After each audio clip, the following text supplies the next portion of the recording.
Hello guys, so welcome back to the Trollada YouTube channel. With the topic ಬಂದು candlestick pattern ಬಗ್ಗೆ. Candlestick ಅಂದ್ರೆ market price movement ತೋರಿಸುವ ಒಂದು pattern chart. ಇದನ್ನ ಎಲ್ಲೆಲ್ಲಿ ಯೂಸ್ ಮಾಡ್ತೀವಿ ಅಂದ್ರೆ stock market, crypto trading, forex trading ಅಲ್ಲಿ ಯೂಸ್ ಮಾಡ್ತೀವಿ. ಒಂದು ಕ್ಯಾಂಡಲ್ಸ್ಟಿಕ್ ನಲ್ಲಿ 4 ಪ್ರೈಸ್ ಇರುತ್ತದೆ.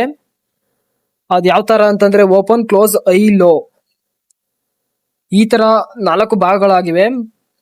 ಗ್ರೀನ್ ಕ್ಯಾಂಡಲ್ ಬೈಯರ್ ಸ್ಟ್ರಾಂಗ್ ಇದ್ದಾರೆ, ಪ್ರೈಸ್ ಹೆಚ್ಚಾಗುತ್ತದೆ, ಮಾರ್ಕೆಟ್ ಇನ್ಕ್ರೀಸ್ ಆಗುತ್ತೆ. ಅದೇ ರೀತಿ ಕೆಂಪು ಕ್ಯಾಂಡಲ್ ಅಂತಿದೆ, ಪ್ರೈಸ್ ಕಡಿಮೆ ಆಗುತ್ತೆ, ಸೇಲರ್ ಸ್ಟ್ರಾಂಗ್ ಇದ್ದಾರೆ, ಮಾರ್ಕೆಟ್ ಡೌನ್ ಫಾಲ್ ಆಗುತ್ತೆ. ಇದನ್ನ ನಾವು ನೋಡಿ ಕಂಡುಹಿಡಿಬಹುದು ಯಾವ ತರ ಚಾರ್ಟ್ ಇನ್ಕ್ರೀಸ್ ಡೌನ್ ಆಗುತ್ತೆ ಅಂತ. ಹಂಗೆ ನಿಮ್ಗೂ ಸಹ ಡೌಟ್ ಬರ್ಬೋದು, ಯಾವ ಚಾರ್ಟ್ ಇಂದ ಡೌನ್ ಆಗುತ್ತೆ, ಯಾವ್ದು ಇನ್ಕ್ರೀಸ್ ಆಗುತ್ತೆ ಅಂತ ನಾವು ನೋಡ್ಬೋದು. ಈಗ ಬುಲಿಶ್ ಪ್ಯಾಟರ್ನ್ ಅಂತ ಇರುತ್ತೆ, ಅದರಿಂದ ಮಾರ್ಕೆಟ್ ಇನ್ಕ್ರೀಸ್ ಆಗುತ್ತೆ. ಅದೇ ಬೇರಿಶ್ ಪ್ಯಾಟರ್ನ್ ಅಂತ ಇದೆ, ಅದು ಪ್ರೈಸ್ ಡೌನ್ ಫಾಲ್ ಆಗುತ್ತೆ. ನ್ಯೂಟ್ರಲ್ ಪ್ಯಾಟರ್ನ್ ಇಂದ ಮಾರ್ಕೆಟ್ ಕನ್ಫ್ಯೂಸ್ ಆಗೋ ಸಾಧಿಸುತ್ತೆ.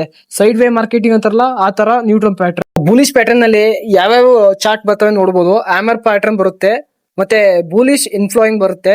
ಆಮರ್ ಪ್ಯಾಟರ್ನ್ ಅದು ಸ್ಮಾಲ್ ಬಾಡಿ ಇರುತ್ತೆ, ಕೆಲವೊಂದು ಚಿಕ್ಕ ಸ್ಮಾಲ್ ಶಾಡೋ ಇರುತ್ತೆ. ಇದ್ರ ಅರ್ಥ ಏನಂತಂದ್ರೆ ನಾವು ಬೈಯರ್ಸ್ ಇದರಲ್ಲಿ ಸ್ಟ್ರಾಂಗ್ ಇದಾರೆ ಅಂತ ಅರ್ಥ. ಇದು ನಮ್ಗೆ ಯಾವ ತರ ಚಿಹ್ನೆ ಅಂತಂದ್ರೆ ಬೈ ಮಾಡುವಂತ ಚಿಹ್ನೆಯನ್ನು ಶೋ ಮಾಡುತ್ತೆ. ಅದೇ ರೀತಿ ಬುಲಿಶ್ ಎನ್ಫ್ಲೋಯಿಂಗ್ ಅಂತಂದ್ರೆ ಈಗ ರೆಡ್ ಕ್ಯಾಂಡಲ್ ಹಿಂದೆ ಇದ್ದು ಗ್ರೀನ್ ಕ್ಯಾಂಡಲ್ ಮುಂದೆ ಇರುತ್ತೆ. ಈ ರೆಡ್ ಕ್ಯಾಂಡಲ್ ಬಾಡಿನ ಗ್ರೀನ್ ಕ್ಯಾಂಡಲ್ ಫುಲ್ ದೊಡ್ಡದಾಗಿ ಕ್ಲೋಸ್ ಮಾಡಿರುತ್ತೆ. ಇದು ನಾವು ಬುಲಿಶ್ ಎನ್ಫ್ಲೋಯಿಂಗ್ ಅಂತ ಕರಿತೀವಿ. ಇದರಲ್ಲಿ ಸ್ಟ್ರಾಂಗ್ ಬೈ ಸಿಗ್ನಲ್ ಇರುತ್ತೆ, ಮಾರ್ಕೆಟ್ ಬುಲಿಶ್ ಆಗ್ಬಹುದು. ಇದು ಎರಡರ ಅರ್ಥ ಯಾವ ರೀತಿ ಅಂತಂದ್ರೆ ಬುಲಿಶ್ ಪ್ಯಾಟರ್ನ್, ಇದರಿಂದ ಮಾರ್ಕೆಟ್ ಇನ್ಕ್ರೀಸ್ ಆಗುತ್ತೆ. ಈಗ ಬೇರಿಶ್ ಪ್ಯಾಟರ್ನ್ ಅಲ್ಲಿ ಯಾವ್ದೋ ಬರುತ್ತೆ, ಶೂಟಿಂಗ್ ಸ್ಟಾರ್ ಆಗಿರ್ಬೋದು, ಬೇರಿಶ್ ಎನ್ಫ್ಲೋಯಿಂಗ್ ಆಗ್ಬೋದು, ಇವೆರಡು ನಾವು ನೋಡ್ಬೋದು.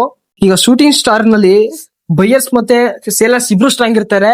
ಆದ್ರೆ ನಾವು ಇದರಲ್ಲಿ ಸೈಡ್ ವೇ ಆಗೋದ್ರಿಂದ ಈ ಮಾರ್ಕೆಟ್ ಪ್ರೈಸ್ ನಾವು ಯಾವುದೇ ಕ್ಷಣದಲ್ಲೂ ಸೇಲ್ ಮಾಡ್ಬೇಕು. ಇದು ನಮ್ಮನ್ನ ಸೇಲ್ ಮಾಡೋಂತ ಚಿಹ್ನೆ ಇದು.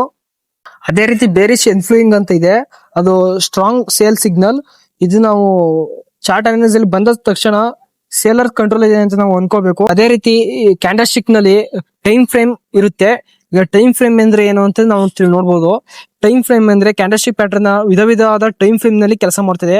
1 ಮಿನಿಟ್ ಆಗ್ಬೋದು, 5 ಮಿನಿಟ್ ಆಗ್ಬೋದು, 15 ಮಿನಿಟ್ ಆಗ್ಬೋದು, 1 ಅವರ್ ಆಗ್ಬೋದು, ಡೈಲಿ ಚಾರ್ಟ್, ಈ ತರ ಪ್ರತಿ ವಿಧವಾದಲ್ಲಿ ಚಾರ್ಟ್ ಕೆಲಸ ಮಾಡುತ್ತೆ. ಈಗ ಬಿಗಿನರ್ಸ್ ಗೆ ಯಾವ್ದು ಉತ್ತಮ, 15 ಮಿನಿಟ್ ಚಾರ್ಟ್ ಇರ್ಬೋದು, 1 ಅವರ್ ಚಾರ್ಟ್ ಇರ್ಬೋದು. ಡೈಲಿ ಚಾರ್ಟ್ ನನ್ನ ಪ್ರಕಾರ ಡೈಲಿ ಚಾರ್ಟ್ ಅತ್ಯುತ್ತಮವಾದ ಆಪ್ಷನ್ ಆಗಿರುತ್ತೆ. ಇದೇ ತರ ಅಂತ ಅತಿ ಹೆಚ್ಚು ಟ್ರೇಡಿಂಗ್ ವಿಡಿಯೋಗಾಗಿ ನನ್ನ ಚಾನಲ್ ಸಬ್ಸ್ಕ್ರೈಬ್ ಮಾಡಿ, ಲೈಕ್ ಮಾಡಿ, ಶೇರ್ ಮಾಡಿ.